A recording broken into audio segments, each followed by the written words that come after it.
नमस्कार, महिंद्रा पॉडकास्ट में आप सभी का स्वागत। माय एफएम से मैं हूँ आरजे वैष्णवी। फिर से सर ने एक चीज़ हमें बता दी, दुष्यंत सर ने, कि आपको थोड़ा अभ्यास करना बड़ा ज़रूरी है, रिसर्च करना बड़ा ज़रूरी है और फिर आप आपकी फसल के बारे में सोच सकते हैं। तो एक जो भ्रम की स्थिति यहाँ पे तैयार हो गई थी, निर्माण हो गई थी, वो सर ने हमारे लिए क्लियर कर दी कि 4 फीट की जो फसल है वो आपके लिए फ़ायदेमंद हो सकती है और ये बहुत ज़्यादा महत्वपूर्ण है। तो गन्ने के फसल के बारे में मुझे एक पूछना है सर कि जब हम उत्पादन, वितरण, सिंचाई इसके बारे में बात करते हैं तो कौन सी समस्याएं हैं जिसका सामना करना पड़ता है और वो समस्या क्या ऐसी है कि जिसका हल नहीं मिलेगा या मिल सकता है? ये बहुत विस्तार का विषय दोबारा से आपने मुझसे पूछा, परंतु मैं इसको कोशिश करूंगा थोड़ा कम में बताने के लिए। देखिए, 4 फीट की फसल हम क्यों बोते हैं, सबसे पहले ये समझना जरूरी है। सबसे पहली बात है, हमें श्रमिकों की समस्या है। हमारे पास समय पे श्रमिक उपलब्ध नहीं होते, ना तो बोने के लिए, ना निड़ाई गुड़ाई करने के लिए, ना उसमें छिड़काव करने के लिए, ना कटाई के लिए, ना सप्लाई के लिए। अगर मेरे पास समय पे श्रमिकों की समस्या है तो फिर मैं कोई भी फसल क्यों बोऊंगा? सबसे पहली बात तो ये है।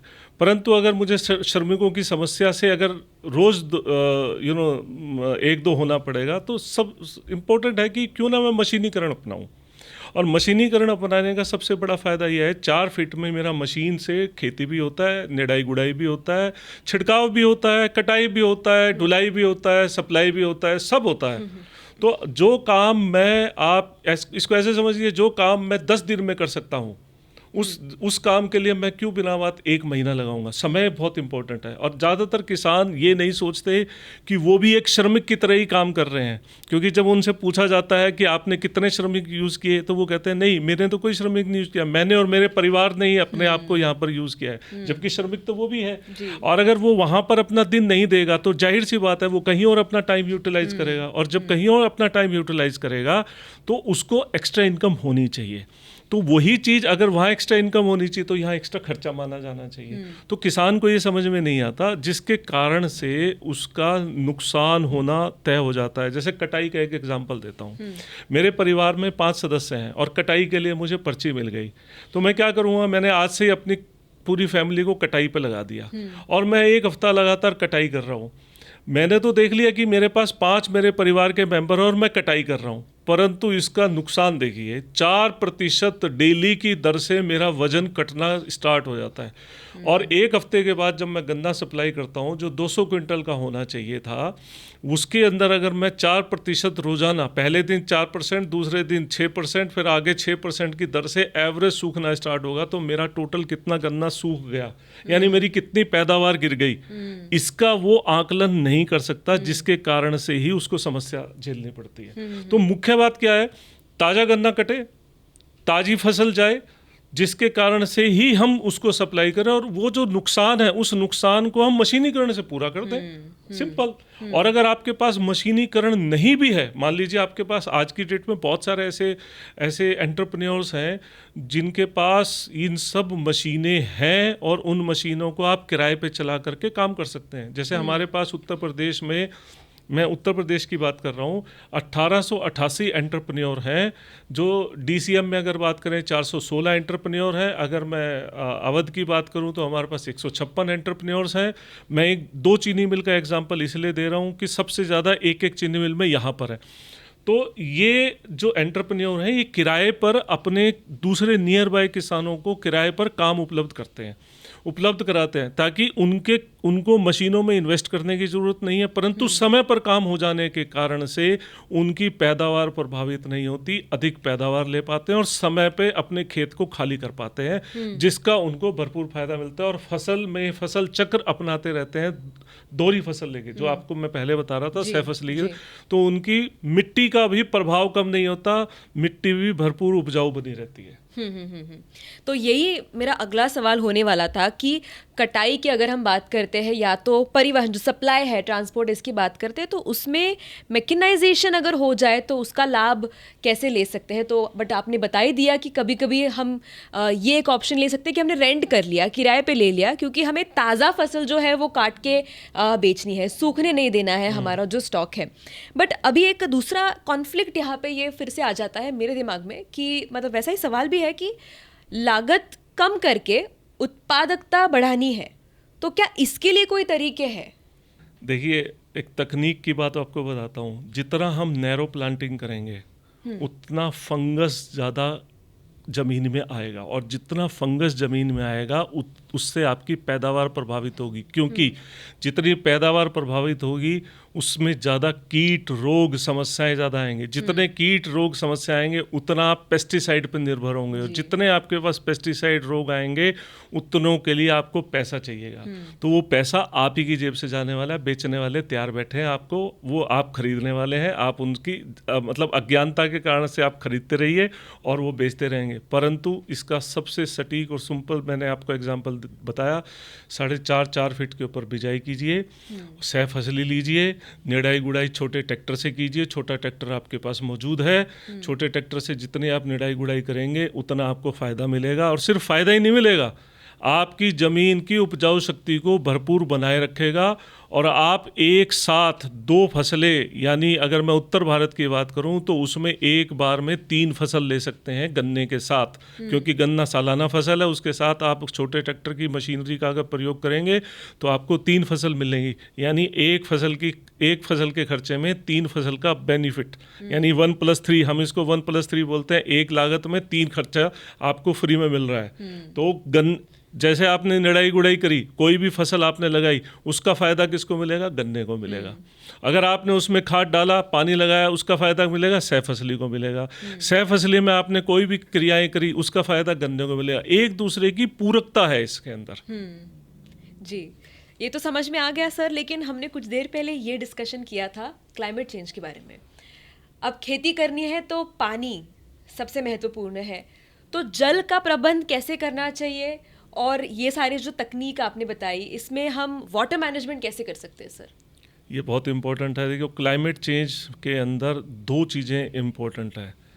जलवायु, जो जिस जलवायु परिवर्तन में हम बात कर रहे हैं, जल जमीन, मतलब भूमि के अंदर हमारी जो उपजाऊ क्षमता है वो जमीन, और हमारे रिसोर्सेज, हम उसका भरपूर प्रयोग कैसे करें। और जलवायु परिवर्तन में पानी की इम्पोर्टेंस मुख्यतः कैसे होती है? देखिए, जब आप गन्ने की फसल में मतलब फसल करते हैं तो आप 4 फीट पे बिजाई करते हैं। ज़्यादातर किसान क्या करते हैं? फ्लड इरिगेशन करते हैं, बाढ़ सिंचाई की प्रक्रिया अपनाते हैं। बाढ़ सिंचाई में बहुत ज़्यादा पानी लगता है, आधा सूरज देवता ले जाते हैं, आधा जो है आपका पानी ज़मीन में लीच आउट कर जाता है। आप ठीक इसको ऐसे समझ लीजिए कि आपको प्यास लगी और पानी मैं पी लूं तो आपका काम नहीं चलेगा जी। या आप ऐसा समझ लीजिए आपको 1 गिलास पानी की ज़रूरत थी, मैंने आपको 4 गिलास पानी पिला दिया, तो आपको कैसा लगेगा? या उल्टा भी कर सकते हैं जी। तो इसका सेम भाव फसल तो बताती नहीं है। फसल कैसे पता लगाएगी? गन्ने की फसल को ज़्यादा पानी की आवश्यकता नहीं पड़ती है, ये एक नया भ्रम है। हाँ, एक मात्रा के अंदर हमको उसके अंदर मॉइस्चर चाहिए, यानी हमको अगर ज़मीन के अंदर सही नमी चाहिए, तो उस नमी पे अगर हमारा गन्ना रहेगा तो आपके गन्ने की पैदावार कोई रोक नहीं सकता। यहाँ बहुत सारे किसान हमारे साथ ऐसे हैं जो हमारे एंटरप्रेन्योर हैं, जिन्होंने अपने खेत में 1 एकड़ के अंदर 800 से ऊपर क्विंटल पैदावार ली है, और सह फसली ली है अलग। तो ऐसे भी किसान यहाँ पर मौजूद हैं, परंतु वो दूसरों के लिए एक लीड रोल प्ले कर सकते हैं, लेकिन सीखना किसान को पड़ेगा।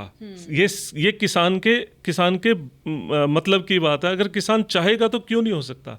अब इसका एक दूसरा पर्याय समझ लीजिए, ये बहुत इंपॉर्टेंट चीज़ है जो मैं बताने जा रहा हूँ, इसको समझ लीजिएगा। किसान भाई भी जो देख रहे हैं इसको बहुत अच्छे से समझेंगे।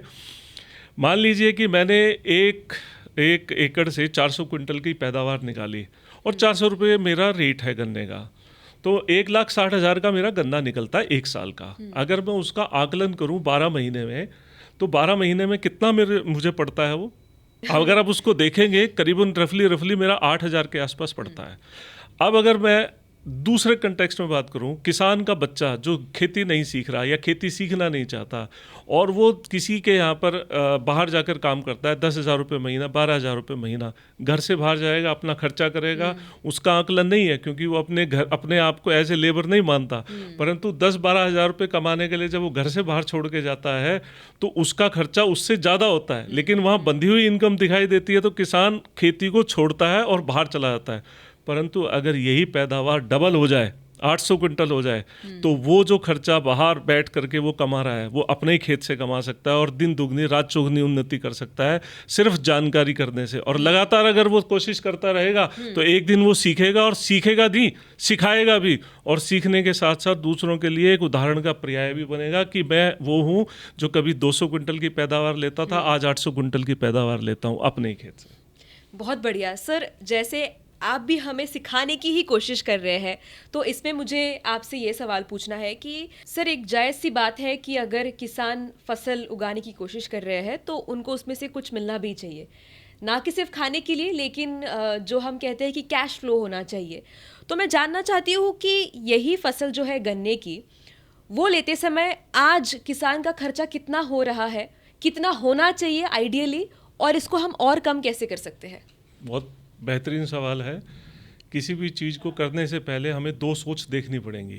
पहली सोच ये है, सबसे पहला, किसान को किसान की सोच के साथ काम जरूर करना है, परंतु उसको अपनी सोच व्यापारी की दृष्टि करनी पड़ेगी। अगर आप व्यापार की दृष्टि से देखेंगे तो ये एक प्रॉफिटेबल मॉडल बनेगा। अगर आप इसको व्यापार की दृष्टि से नहीं देखेंगे तो ये एक प्रॉफिटेबल मॉडल नहीं होगा। हाँ, किसानी की दृष्टि से जरूर देखना है, वो बहुत ज़रूरी है क्योंकि हम किसानी कर रहे हैं। अब बात आ जाती है हमारा फसल में होने वाला खर्चा। एक अनुमान के अनुसार, जो हमने भी काफ़ी रिसर्च किया है, उसके अनुसार आज प्रति एकड़ अगर मैं 400 क्विंटल का अगर मैं मानक मान लूँ 1 एकड़ से जो मुझे पैदावार निकलती है, तो मेरा खर्चा आज की डेट में अगर कम होगा तो ज़्यादा हो जाएगा पैदावार। तो अब मेरे हिसाब से जो अभी आंकलन आता है कन्वेंशनल प्लांटिंग, मतलब जो पारंपरिक खेती किसान करता है, उसके हिसाब से 180 से 220 रुपये क्विंटल के बीच में आता है। और जबकि बेचता कितना है उत्तर प्रदेश में? 375 रुपये में, 370 रुपये में। तो आपका डिफरेंस कितना आया? उतने रुपए जितना आपको वो पड़ रहा है प्रति क्विंटल। पैदावार घटेगी तो आपका आर्थिक लाभ घटेगा, पैदावार बढ़ेगी तो आपका आर्थिक लाभ बढ़ेगा। परंतु मेरे हिसाब से अगर हम इसको मशीनीकरण पर लेके जाएं और सही तरीके से खेती करें, 4.5 फीट की 4 फीट की खेती करें, तो ये खर्चा 100 से 120 रुपये क्विंटल आना चाहिए, जिसको हम प्रॉफिटेबल मॉडल कहते हैं। 100 से 120 रुपये क्विंटल मैंने क्यों बताया? देखिए, अगर आप डिस्टेंस पे जाएंगे, जैसा मैं पहले भी बता रहा था, तो बीमारियां कम आएंगी, रोग कम आएंगे, कीट पतंगे कम आएंगे, समस्याएं कम आएंगी, पैदावार ज़्यादा बढ़ेगी, आप निड़ाई गुड़ाई टाइम पे कर पाएंगे। जिस भी प्रोजेक्ट का टाइमलाइंस बढ़ जाता है, हाँ, उसकी लागत बढ़ जाती है। जितने जल्दी हम उस क्रियाओं को कर लेंगे उतना हमारा पैदावार बढ़ना है, और जितनी पैदावार बढ़ेगी उतना खर्चा हमारा कम होगा। संख्या हमारी बढ़ेगी, यानी संख्या गन्नों की तो बढ़ेगी, लेकिन उसके वजन की भी बढ़ेगी, और जैसे वजन की संख्या बढ़ेगी हमारा पैदावार से हमारा जो खर्चा है वो कम आना स्वाभाविक है। एडिशनली, जो आपने सह फसली की बात पहले पूछी थी, ये जो मेरी लागत इस गन्ने में लग गई, मैं उस सह फसली से अपना वो खर्चा भी निकाल सकता हूँ, एक्स्ट्रा खर्चा भी निकाल सकता हूँ, और मुझे ये उपकरण भी खरीदने की जरूरत नहीं है। तो अगर मैं किराए पे मशीन चलवा लेता हूँ तो ना तो मुझे लोन की EMI देनी, ना मुझे, इसको बोलते हैं स्मार्ट फार्म प्रैक्टिस। अगर हम स्मार्ट फार्म प्रैक्टिसेस की तरफ देखते हैं तो हम खेती को फ़ायदेमंद मानते हैं। मैं खुद अपने खेत में खेती करता हूँ और मैं भी 700 से 800 क्विंटल की पैदावार ले लेता हूँ। अभी मैं खुद नहीं कर पा रहा हूँ, मेरे साथ खेत पे काम करने, लेकिन गाइडलाइंस देता हूँ तो उसके हिसाब से खेती होती है। परंतु बावजूद उसके 2 चीज़ों में नुकसान उठाता हूँ। कहाँ? जब कटाई होती है तो अगर मैं खेत पे मौजूद नहीं हूँ तो नुकसान होगा, और जब बिजाई होती है मैं खेत पे नहीं हूँ तब भी नुकसान होगा।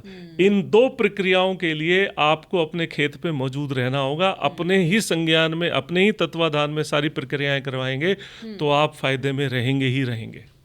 सर, बिल्कुल सही बात कही कि आपको वहाँ पर मौजूद रह के सब चीज़ें देखनी है और फिर आगे की प्रोसेस करनी है। बट इसमें एक और सवाल मैं पूछना चाहती हूँ। ऐसे कह सकते हैं कि जो नए किसान हैं या फिर जो गन्ने की फसल पहली बार लेना चाहते हैं या फिर शुरुआत करना चाहते हैं, उन लोगों ने ये खेती करने से पहले कौन सी चीज़ें माइंड में रखनी चाहिए, कौन सी चीज़ों का अभ्यास करना चाहिए? देखिए, सबसे पहले तो ये देखना जरूरी है आप कौन से क्षेत्र में गन्ना लगाने जा रहे हैं, यानी आप भारत के कौन से राज्य में रहते हैं, सबसे पहली तो ये बात है। और जितने हमारे वैज्ञानिक हैं, वैज्ञानिकों ने वहाँ पर कौन सी प्रजाति आपको सुझाव में दी है कि वो लगानी चाहिए, क्योंकि वो उस भूमि के लिए उपयुक्त होनी चाहिए, उस जलवायु के लिए उपयुक्त होनी चाहिए। सब ट्रॉपिकल की ट्रॉपिकल में वैरायटीज नहीं जानी चाहिए और ट्रॉपिकल की सब ट्रॉपिकल में नहीं जानी चाहिए। ये दोनों वाइस वर्सा है। आजकल किसान ऐसी खेती कर रहे हैं जो कोयम्बटूर से ला करके यहाँ लगा रहे हैं और यहाँ से ले जा करके कर्नाटका में लगा रहे हैं। वो ठीक नहीं है, क्योंकि वो उस जलवायु के अनुरूप नहीं है। शॉर्ट टर्म में आपको बेनिफिट हो सकता है, परंतु लॉन्ग टर्म में आपको नुकसान होगा, और जब फेलियर होता है तो बड़ा फैटल होता है, बड़ा नुकसानदायक होता है, किसान की पूरी लागत भी वसूल नहीं होती। ऐसा पीछे भी हम कई जगह देख चुके हैं। जैसा आपने अभी उदाहरण के लिए पूछा कि हम नया किसान अगर खेती करना चाहे तो वो किस चीज़ को देख के समझ के खेती करे। सबसे पहले भूमि का चुनाव जो वो कर रहा है उसका मिट्टी की जांच जरूर कराए।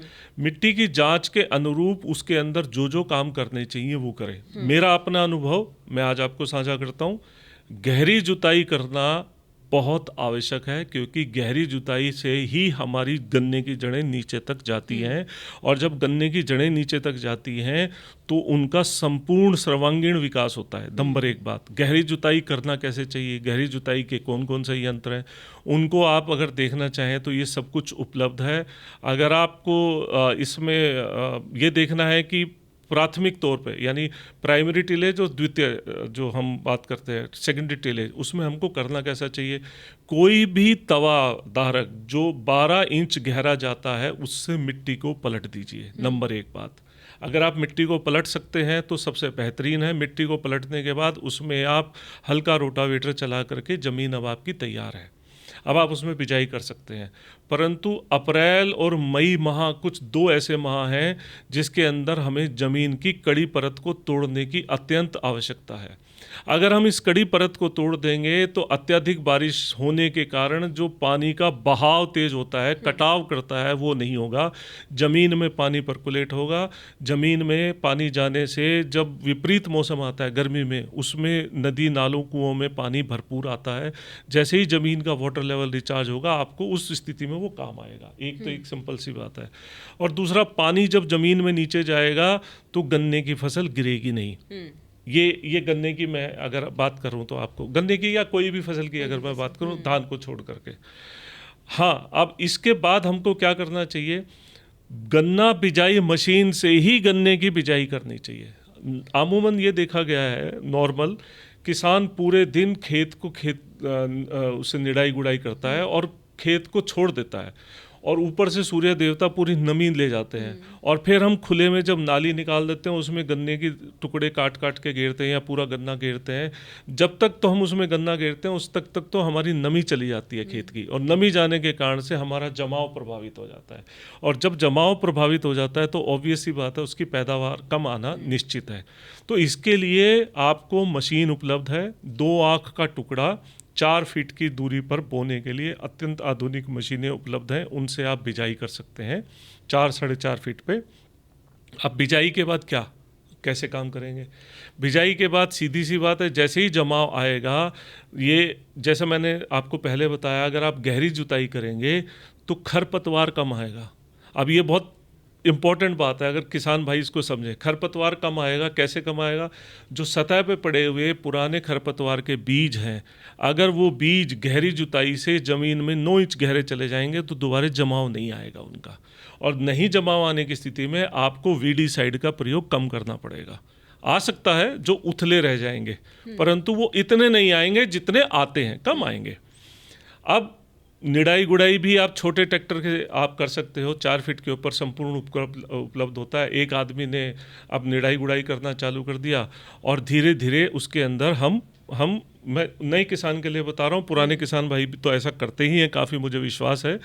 और उसके बाद हम बीच वाली ज़मीन से मिट्टी चढ़ाना स्टार्ट कर दें जब आपका टिलरिंग पूरे हो जाए। जब आपको लगता है 7-8 गन्ने बनना तय हो गया, तब आप मिट्टी चढ़ाना स्टार्ट कर दें। मिट्टी चढ़ाने के लिए भी सिर्फ और सिर्फ मेरी रिकमेंडेशन तितली हल की है। आप रिवर्स रोटरी से उत्तरी भारत में कतई मिट्टी ना चढ़ाएं। उससे मिट्टी चढ़ा, उसमें क्या होता है, नमी को वो छेंट देता है। नमी छेंटने से क्या होता है, मिट्टी चढ़ तो जाती है, जब आप वापस पानी लगाते हैं तो वापस नीचे आ जाती है। उसके कारण से आपका लॉस होता है और पानी की कमी के कारण से गन्ने की पैदावार प्रभावित होती है। तो अब आपको क्या करना है, तितली हल से आप चढ़ा दीजिए, वो मिट्टी चढ़ जाएगी। और मिट्टी चढ़ने के उपरांत अब आपका बारिश आने से पहले जो भी काम इसके स्प्रे के रह जाते हैं, न्यूट्रिशन स्प्रे के रह जाते हैं, फर्टिलाइज़र के स्प्रे के रह जाते हैं, NPK के स्प्रे रहते हैं, आप वो कंटिन्यूस करते रहिए, आपकी पैदावार निश्चित है। अब आप पहुंच गए हैं हार्वेस्टिंग पे।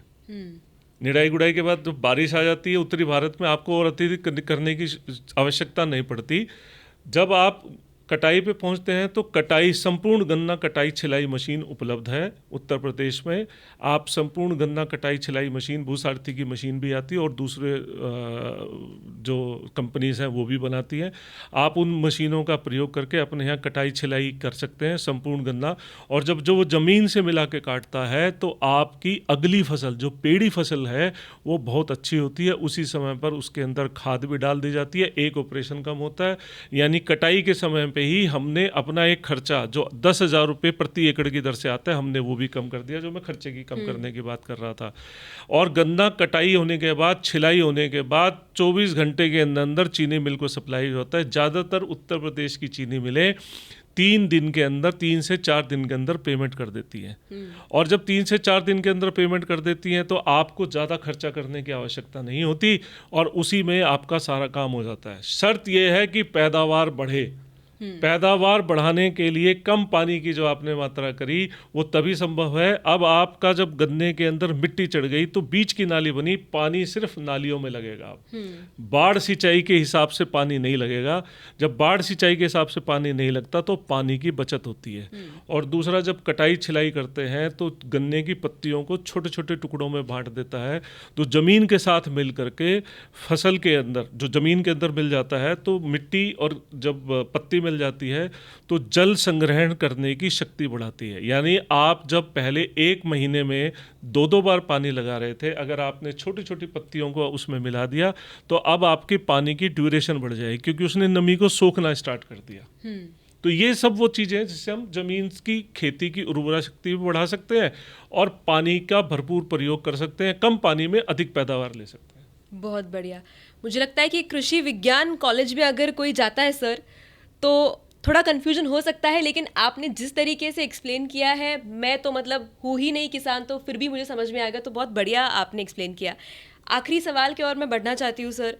तो सर, हमने शुरुआत में ये बात की थी कि हर चीज़ का अभ्यास करना बड़ा ही महत्वपूर्ण है, रिसर्च बहुत इम्पॉर्टेंट होता है। तो एक सवाल ये भी आया था कि किसान पूछ सकते हैं कि ये इन्फॉर्मेशन हमें मिलेगी कहाँ से, हम कैसे अभ्यास करें। तो जब हम महिंद्रा पॉडकास्ट में बैठ के ये बात कर रहे हैं सर, इतना अच्छा ज्ञान आपने दर्शकों को, किसानों को, मुझे दिया है, तो क्या लगता है कि भविष्य में इसका कैसा फ़ायदा हो सकता है? देखिए, मैं बहुत सारी चर्चाओं में भाग लेता हूँ, ICR की बहुत सारी चर्चाओं में भाग लेता हूँ, और स्टेट जो जितने भी राज्य हैं उनकी विभिन्न जो किसान गोष्ठी होती है उसमें मैं भाग लेता रहता हूँ। परंतु ये जो मंच है, जिस मीडिया को हम मीडिया मान लेते हैं इसको, इन मंच का सबसे बड़ा फ़ायदा ये होता है कि जब किसान रिलैक्स फॉर्म में होता है, अपने घर पे होता है, कुछ चीज़ देख रहा होता है, तो ये ज्ञान उस तक लगातार पहुंचना चाहिए। अब वो ज्ञान आपके मन से जा रहा है, बहुत अच्छी बात है, परंतु ऐसी जो संस्थाएं, महिंद्रा जैसी संस्थाएं हैं और दूसरी जैसी ऐसी संस्थाएं जो लगातार किसान के हितों को रक्षा करने के लिए, यानी किसान की पैदावार को प्रोत्साहित करने के लिए अगर लगातार काम कर रही हैं, तो मुझे लगता है कि ये आने वाले भविष्य की तरफ एक अच्छा संकेत है, जिससे हमारी खेती जो है, ना सिर्फ गन्ना खेती, बाकी दूसरी फसलें भी अच्छी, स्वाभाविक तौर पे अच्छी पैदावार लेके आएंगी, देश को सक्षम बनाएंगी। परंतु सिर्फ और सिर्फ एक इच्छा शक्ति की ज़रूरत है। ये ज्ञान देते रहना चाहिए, क्योंकि व्यक्ति के बाद अगर कोई अमर रहता है तो उसका ज्ञान, व्यक्ति चले जाते हैं, ज्ञान अगर अपने साथ लेके चला जाता है तो वो अमर नहीं रहता। तो हमारा ये मानना है, मेरा पर्सनल तौर पे मानना है, गीता के अनुसार भी यही है कि जब आप कोई भी चीज़ दे रहे हैं तो संपूर्ण ज्ञान दीजिए। वो ज्ञान सिर्फ किसान तक सीमित नहीं रहना चाहिए, वो खेत में पैदावार के संदर्भ में बाहर आना चाहिए। और जिस तरह का जो आज आपका मंच ये जो प्रयोग कर रहा है, महिंद्रा एंड महिंद्रा प्रयोग कर रहा है, या और दूसरे संस्थान यूज़ कर रहे हैं, ये बहुत अच्छी शुरुआत है। इस शुरुआत को रोकना नहीं चाहिए, ये कंटिन्यू रहना चाहिए। और बधाई के वो लोग पात्र हैं जिन्होंने इस तरह के मंच को स्वाभाविक तौर पर तैयार किया है। बिल्कुल सर, ये ज्ञान जो आपने आज बांटा है हम सबके लिए, सारे किसानों के लिए बहुत ही फ़ायदेमंद रहेगा, ये तो निश्चित है। मेरे मन में जो सवाल थे वो सारे मैंने दुष्यंत सर से पूछ लिए, मुझे उसके जवाब भी कई हद तक मिल गए। बट मुझे पता है कि जो किसान भाई यहाँ पर हमें देख रहे हैं, आपके भी मन में कई सारे सवाल आए होंगे। तो आपको क्या करना है, नीचे कमेंट करना है। आपके सवालों के जवाब महिंद्रा ट्रैक्टर्स की ओर से दुष्यंत सर भी देंगे, महिंद्रा ट्रैक्टर्स की टीम भी देने की कोशिश करेगी। सो जस्ट कमेंट बिलो, नीचे कमेंट करिएगा।